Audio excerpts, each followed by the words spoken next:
Apa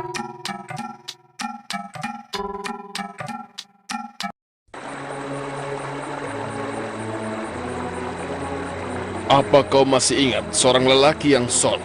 Bagaimana mungkin aku bisa melupakannya? Aku telah melihat dan mendengarnya berbicara dengan Musa alaihissalam. Lalu dengan begitu, apa kau ingin mendengar kisah itu? Tentu saja, itu kan cerita yang penuh berkah.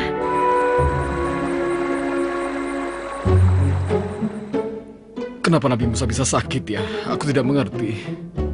Aku sedih sekali. Selama Nabi Musa sedang sakit, kita tidak ada yang mengajari sama sekali. Apakah ada orang lain yang lebih berpengetahuan daripada dia di muka bumi ini? Demi Allah, aku akan menanyakan padanya hal ini.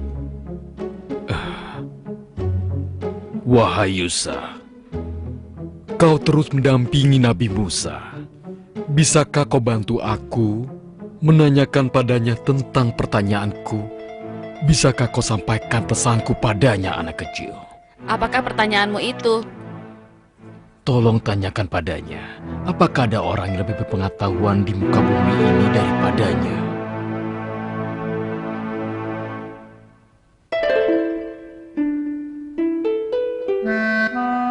Nabi berkata bahwa tidak ada orang lain yang lebih berpengetahuan daripadanya di muka bumi ini.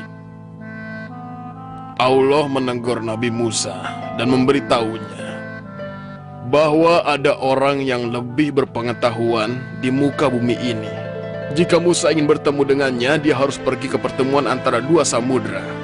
Di sana dia akan bertemu dengan dua orang yang soleh. Lalu apa yang akan dideritanya? Dia akan merasa lapar dan meminta makanan dari pemuda yang bernama Yusa. Nabi sangat aneh.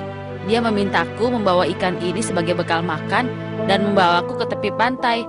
Tapi untuk apa hal ini dilakukan? Aku tidak mengerti. Ya sudah.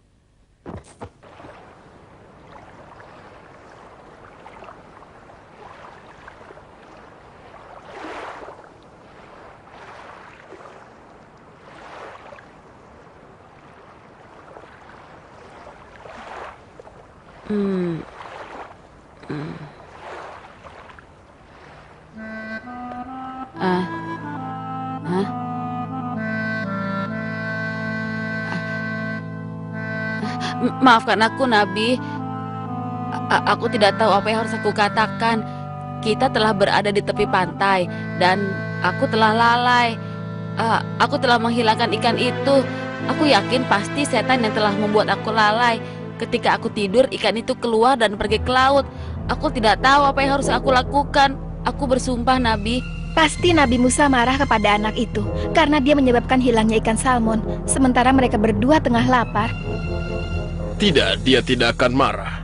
Karena hilangnya ikan salmon itu adalah tanda bahwa dia akan segera bertemu dengan seorang lelaki yang soleh. Itulah yang ku tahu. Bertanda? Benar, aku lupa. Musa bertanya pada anak itu di mana dia kehilangan ikan salmon itu dan memintanya untuk mengantarkan ikan salmon itu menuju ke sana.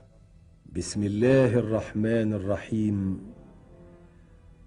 وإذ قال موسى لفتاه لا أبرح حتى أبلغ مجمع البحرين أو أمضي حقبا فلما بلغا مجمع بينهما نسيا حوتهما فاتخذ سبيله في البحر سربا فلما جاوزا قال لفتاه آتنا غداءنا لقد لقينا من سفرنا هذا نصبا قال أرأيت إذ أوينا إلى الصخرة فإني نسيت الحوت وما أنسانيه إلا الشيطان أن أذكره واتخذ سبيله في البحر عجبا قال ذلك ما كنا نبغي فارتدا على آثارهما قصصا صدق الله العظيم.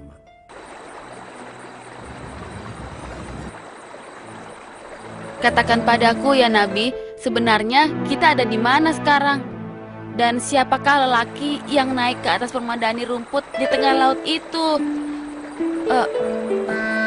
Mereka berdua kelihatannya bersalaman. Sepertinya dia mengenal Nabi Musa. Dia memanggil namanya dan pergi berdua. Dan dia menyuruhku untuk menunggu di sini. Dia berkata kepada lelaki soleh itu, Lalu siapa nama lelaki soleh itu? namanya Khidir, seorang hamba Allah yang soleh dan lelaki yang baik. Allah memberinya ilmu yang luas dan menjadikannya contoh. Lalu, Musa berkata pada Khidir bahwa dia datang untuk belajar darimu ilmu yang telah diberikan Allah padanya. Khidir berkata, syarat belajar dariku adalah sabar. Musa pun berjanji padanya bahwa dia akan bersabar. Bismillahirrahmanirrahim.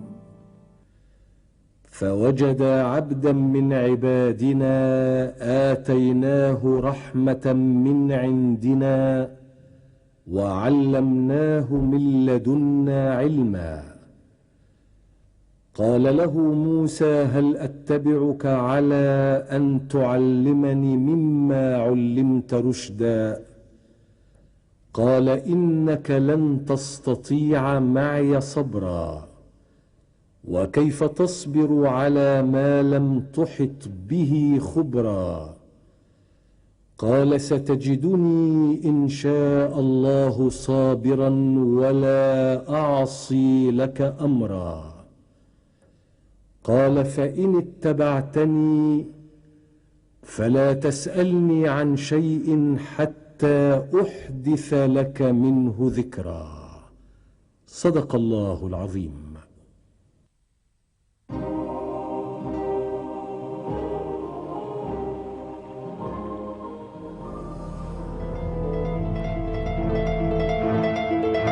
Ayolah, naik ke kapal, saudaraku.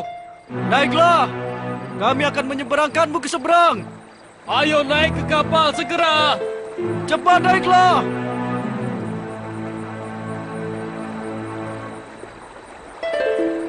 Saat itu, Musa melihat Khidir melubangi kapal itu, sehingga air pun membanjiri kapal itu.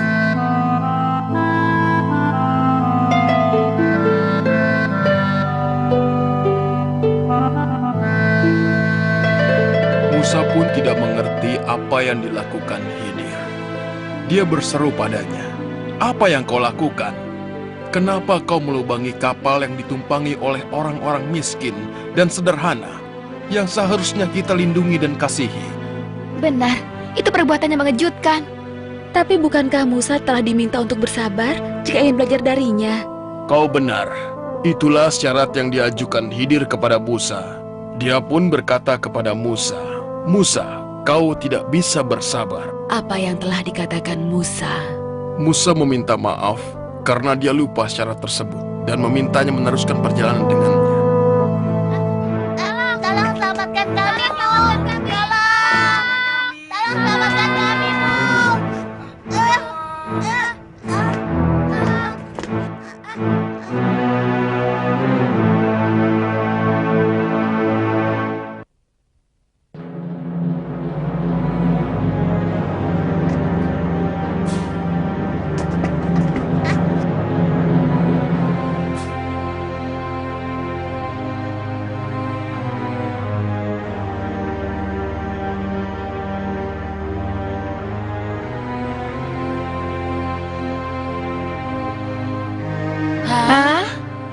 Benar, Khidir telah membunuh anak tersebut.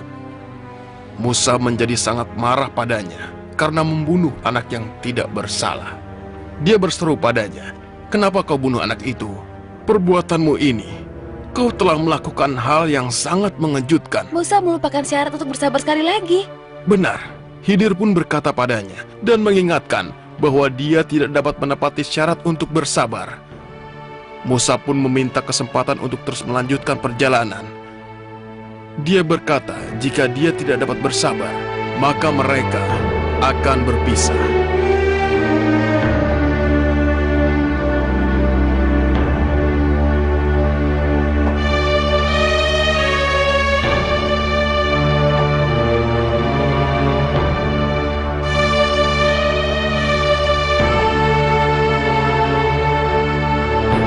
Siapa dua orang asing ini?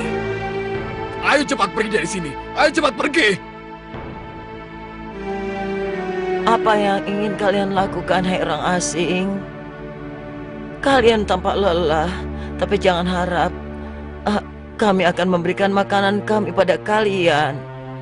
Tidak ada sepotong roti pun yang akan kami berikan pada kalian, juga air. Kalian dengar, tidak akan sepotong pun. Aku melihat dengan mata kepalaku sendiri, Khidir mulai membangun sebuah bangunan yang telah roboh. Padahal warga desa itu berlaku buruk pada mereka dan sangat kikir. Itulah semua kejadian yang dialami oleh Khidir. Mengapa Khidir melakukan hal itu? Padahal dia dan Musa sedang kelaparan, dan tidak sedikit pun makanan yang tersedia untuk meredakan lapar mereka. Mereka sangat lapar.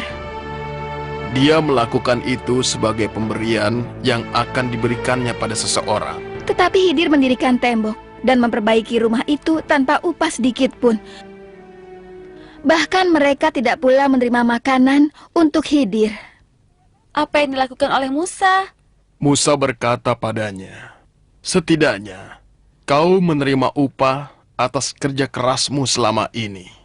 Ya Allah, Musa sekali lagi tidak bisa bersabar. Apakah akhirnya mereka berpisah? Tentu saja. Khidir berkata pada Musa, "Inilah perbedaan di antara kita. Tapi kita tidak akan berpisah sebelum kujelaskan padamu apa yang sebenarnya terjadi." Khidir pun mulai menjelaskan pada Musa bahwa kapal itu adalah milik nelayan-nelayan miskin di desa untuk mencari rizki.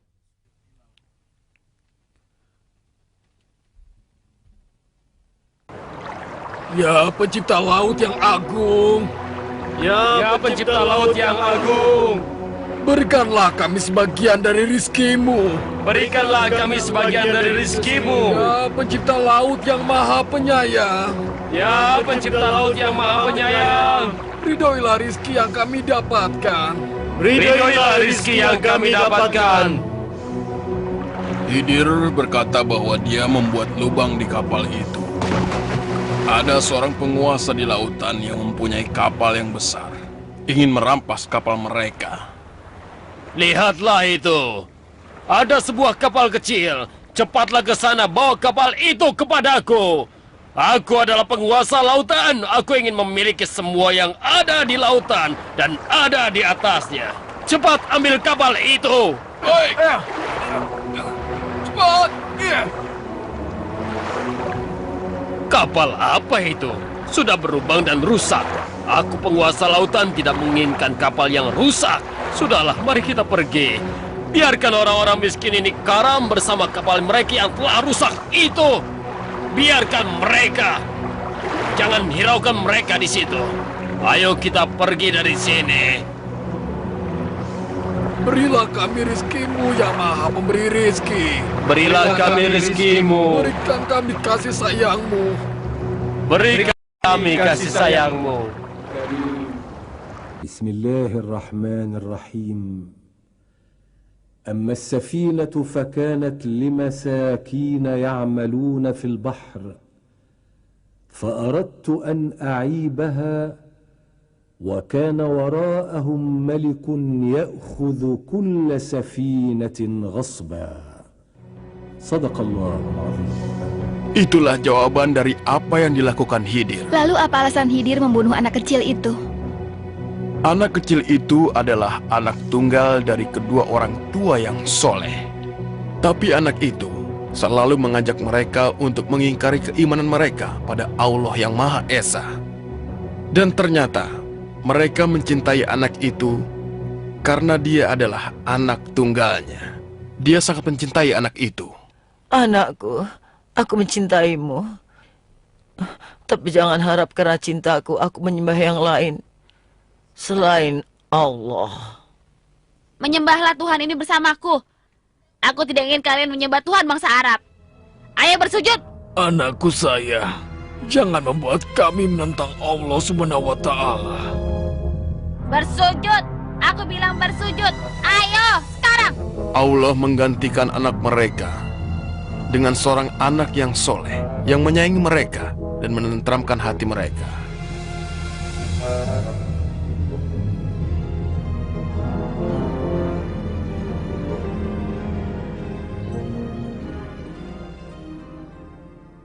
بسم الله الرحمن الرحيم وأما الغلام فكان أبواه مؤمنين فخشينا أن يرهقهما طغيانا وكفرا فأردنا أن يبدلهما ربهما خيرا منه زكاة وأقرب رحما صدق الله العظيم.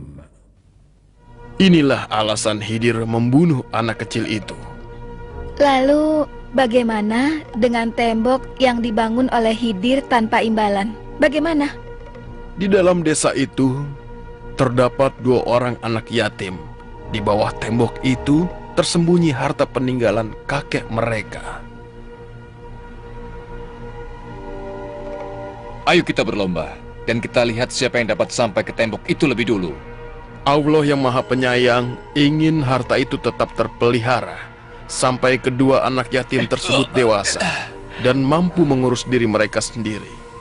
Siapa pemelihara yang lebih baik daripada Allah?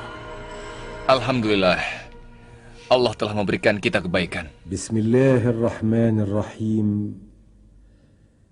وأما الجدار فكان لغلامين يتيمين في المدينة وكان تحته كنز لهما وكان أبوهما صالحا فأراد ربك أن يبلغا أشدهما ويستخرجا كنزهما رحمة من ربك وما فعلته عن أمري ذلك تأويل ما لم تسطع عليه صبرا Sadaqallahul Azim. Itulah seluruh penjelasan yang diberikan Khidir kepada Musa. Musa yang tidak dapat menahan diri dan bersabar memetik pelajaran dari cerita tersebut. Ketika Musa bertanya padanya tentang berapa banyak ilmunya, aku berpikir saat itu untuk dapat mendengar dengan jelas apa yang mereka berdua perbincangkan. Lalu aku mendekat dan aku mendengar jawaban Khidir yang sangat indah.